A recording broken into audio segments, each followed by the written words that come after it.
countdown has begun.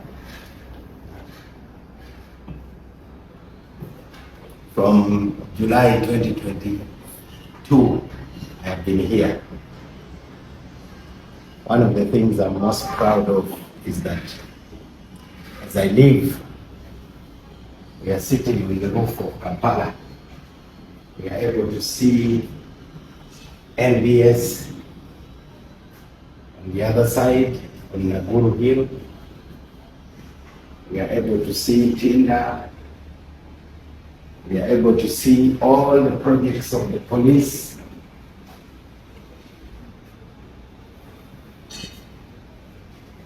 But this is not the first time I have done this. When I was LC5 of Gulu, I found a project that had stalled. There was no district headquarters. The chairman's office was almost like a pigsty. Before I left, we had completed the Gulu district headquarters. It was one of the signature projects. This is another signature project, the Jalos Towers, which is housing the Ministry of Justice, houses Law Reform Commission, DPP, Human Rights Commission, Uganda prisons, all the justice, law and order sector agencies under this ministry. We are saving the government 30 billion shillings. That's how much we were paying every year. When I became minister, I told the first meeting that within 4 years we should complete this project. And we are very happy that we have managed to complete the project. So what matters most is the results. But there are other things that are happening outside Kampala. We are going to be having Court of Appeal in the regions. There'll be no need for anyone to come to Kampala to file a case in the Court of Appeal. We are having Court of Appeal coming up in Gulu, in Barara, and in Ibale. We are building Ministry of Justice structures. One of the most beautiful is coming up in Soroti. I think this year the building will be complete. When I joined cabinet, the first thing I did was to request the cabinet to constitute a cabinet standing committee on human rights. The best way to fight for human rights is to talk about it. So we established the cabinet standing committee on human rights as the first thing.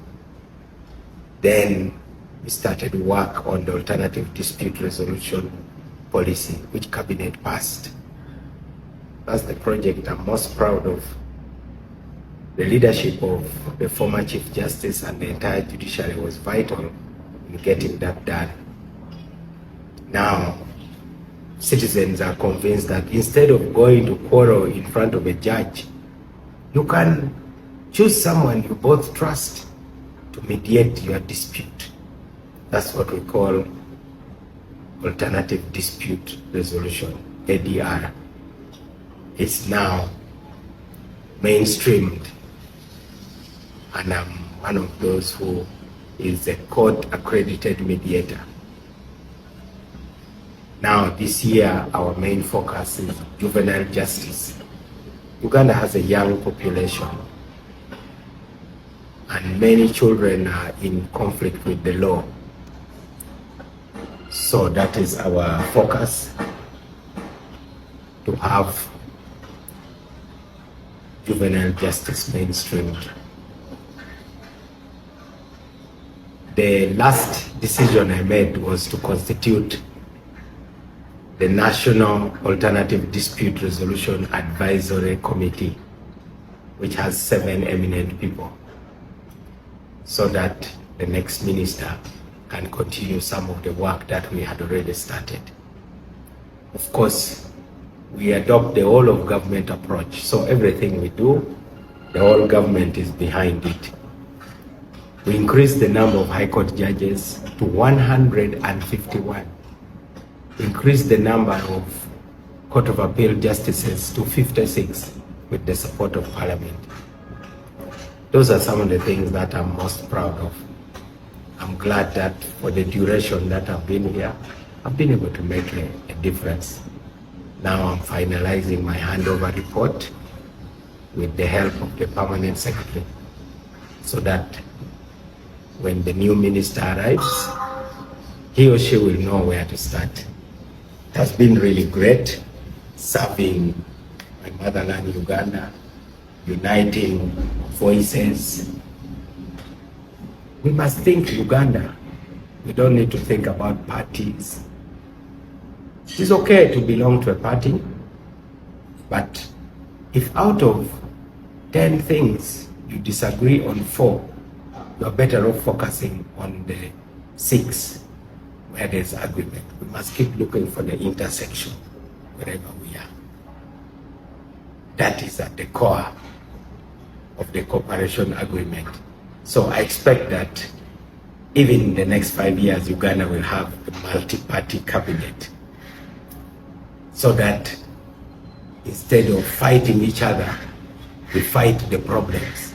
Instead of attacking each other, we attack the problems. That's the Uganda I want.